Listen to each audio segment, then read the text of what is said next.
자유를 외치면서 맘대로 행동하다가 결국 망해봐야 정신을 차릴 것인가? 한국이 세계적으로 최고를 향해 달려나가자 기존의 선진국들이라고 자부하던 국가들의 언론에서 핑곗거리를 만들어 이를 폄하하는 상황에 이릅니다.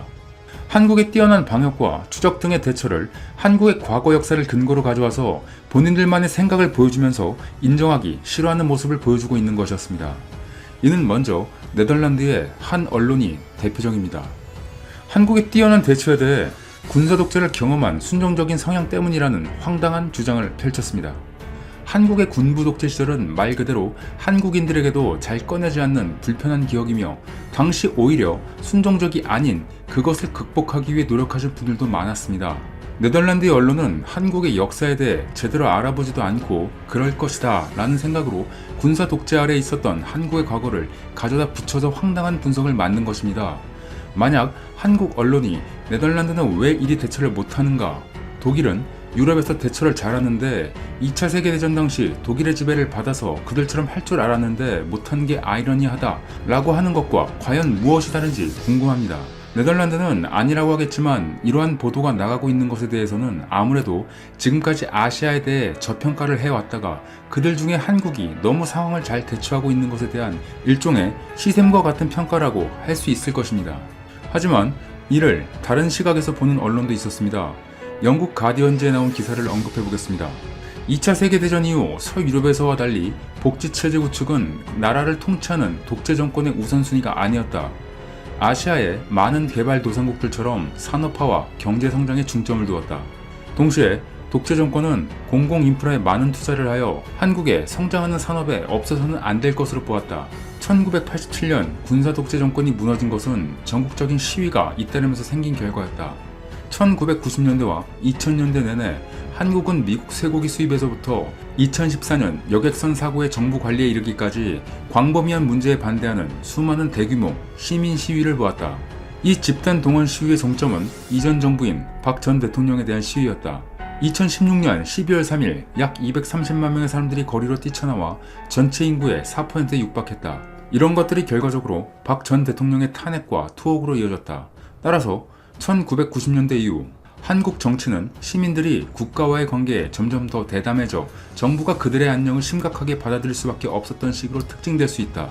이것이 가장 두드러진 분야 중 하나는 대중교통, 에너지, 건강관리 분야다. 일반인에게 있어서 이것은 모든 시민들이 즐길 권리가 있고 납세자들의 돈으로 지불되는 일상적인 서비스들이다. 아이러니한 점은 수년 동안 한국인들은 세계 수준의 공공서비스를 갖는 것이 더 민주적이고 더 서구적이 되는 것이라 믿었다는 것이다. 하지만 유럽을 혼란에 빠뜨린 이번 사태의 위기는 이 이상화된 유럽의 이미지를 산산조각냈다. 그리고 한국인들은 그들이 수년 동안 쌓아온 것으로 추정되는 한국 모델을 스스로 증명했다. 그리고 그것이 곧 사라질 것 같지는 않다. 영국의 가디언지는 한국인들이 과거 군사독재의 영향에 있던 것은 맞지만 그 당시 존재하던 장점은 유지한 채 오히려 민주화를 스스로 쟁취했고 이는 한국인들이 진정한 민주주의와 질 높은 공공서비스 그리고 뛰어난 의료체계를 잘 조화시켜서 결국 유럽을 넘어서는 모델을 만들어냈다고 말하고 있었습니다. 그리고 이런 것이 바탕이 되어 현재의 사태를 잘 극복하는 원동력이 되었다고 분석했죠. 같은 유럽인들이지만 군사독재에 순종적이라고 언급한 네덜란드의 무지함과 비교되는 올바른 해석이었습니다. 만약 네덜란드 언론이 한국인들을 직접 경험해왔다면 저런 기사는 쓰지도 못했을 겁니다. 이런 상황에서 네덜란드의 언론의 행동에 비판하는 사람들도 나타납니다. 네덜란드의 대학 교수는 오히려 네덜란드인이 더 순종적이라며 일축했습니다. 20일 네덜란드 매체 프론탈 나크트에 따르면 네덜란드 라이덴 대학의 렘코 프레커 한국학 교수는 최근 네덜란드 미디어에 화가 난다며 미디어에 나타난 한국 묘사뿐만 아니라 미디어에 등장하는 사람들까지도 한국에 대해 비난받을만 하거나 비과학적 견해를 낸다고 비판했습니다. 브레코 교수와 네덜란드 교민의 SNS 등에 지적된 네덜란드 현지 매체는 한국의 성공적 대처를 이렇게 말합니다. 한국인은 통제에 잘 따르고 집단성이 강해서 한국의 발전된 의료체계는 북한 때문이다. 군사독재 경험으로 사생활 침하에 둔감하다 등으로 설명했습니다. 한국인들도 설득 못하는 다소 황당한 주장을 하고 있어서 문제가 되었습니다. 교민들 또한 SNS 댓글에서 포크르크란트, 트라우 등 주요 신문에서도 한국을 단편화시켜 비판적으로 쓴 기사가 많다 네덜란드의 저널리즘들이 참 실망스럽다고 전했습니다. 물론 이 같은 황당한 시각이 네덜란드 언론의 전부는 아닙니다. 브레코 교수는 프론탈 나크트와 인터뷰에서 한국은 첫 질병 발생 이후 지금까지 232명의 사망자가 발생했는데 이는 네덜란드 일일 사망자 수라고 지적했습니다. 실제로 이달 7일부터 네덜란드에서는 하루에 234명의 사망자가 나왔습니다. 브레코 교수는 또 한국인이 통제에 잘 따른다는 시각에 대해서도 일축했습니다.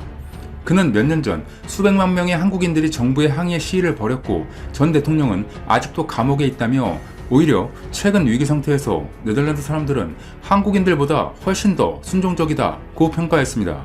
바이러스 학자 마리언 콘만스 역시 최근까지도 한강공원에는 사람들이 가득 모였다. 서울시장은 사람들의 출입을 막기 위해 클럽과 바를 폐쇄해야 했다며 한국인이 순종적이어서가 아니라 정부, 지자체의 강력한 방역 대책 때문이라고 설명했습니다. 현재 언론의 한국 폄하 보도는 사생활 보호 등을 이유로 초기 방역에 실패한 네덜란드의 상황을 옹호하려는 것으로 풀이됩니다. 그런데 이것은 네덜란드만의 현상은 아닙니다. 얼마 전에는 프랑스 경제지 레제코가 한국은 개인의 자유를 버린 국가라는 외부 기고를 실기도 했습니다. 한 수 아래로 봤던 아시아 국가가 방역에서 확연한 우위에 있다는 것을 시기하는 것처럼 비춰집니다. 실제 유럽연합에서는 지난 2월 초 중국에서 이상한 상황이 전개되기 시작하자 긴급 회의를 가지면서 유럽은 국가별로 철저히 준비가 되어 있다며 아시아에서의 심각한 모습은 유럽에서 결코 발생하지 않을 것으로 그들만의 결론을 낸 바 있습니다. 하지만 정작 뚜껑이 열리자 유럽은 스스로 제대로 케어하지 못할 정도로 숫자가 증가하고 있으며 그 증가세는 당당하게 말하던 그들의 모습과는 정반대의 모습을 보여주게 됩니다. 그중 네덜란드는 더욱 심각한 상황으로 자기도 모르는 사이에 전염되고 자연스럽게 면역이 생길 것이라고 믿는 집단체제 방식을 대처의 방법으로 사용 중이라고 합니다. 이 방법이 얼마나 황당한 방법이냐면 병에 걸린 줄도 모르고 자연스럽게 걸린 사람들과 함께 생활하면서 본인 또한 자연스럽게 면역이 생긴다는 방식입니다. 이런 것을 대책이라고 주장하고 있는 것이 현재의 네덜란드입니다. 사실 이것도 국가가 직접적으로 대처하기 어렵고 감당하기 힘들기 때문에 차선책으로 나온 것일 뿐이죠. 하지만 질병 사태가 장기화되면서 사태 초기 유럽의 질투어린 시각도 변하고 있습니다.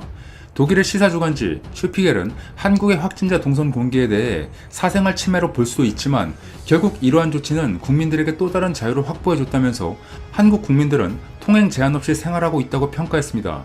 또한 최근 슈피겔 커버 스토리에서 한국은 모범생이며 미국은 문제 학생이라 지적하면서 한국은 질풍과 같은 속도로 검진 체계를 구축해 하루에 1만 건을 진단했다고 전하면서 미국은 트럼프 대통령이 우리는 상황을 완전히 통제했다고 발언했는데 그렇지 못한 상황을 가리키며 한국과 비교해서 비판하고 있었습니다. 여기서 흥미로운 점은 독일이 한국의 노하우를 확실히 흡수한 다음에 미국보다 독일 자국이 위에 올라서자 본격적으로 트럼프 행정부를 비판하기 시작했고 이에 한국이 중요한 사례이자 무기라는 것입니다. 이와 같이 한국은 유럽 최고의 방역국인 독일에게조차도 현재 상황의 멘토와 같은 국가가 되어 그들의 관심의 대상이 되어 있습니다.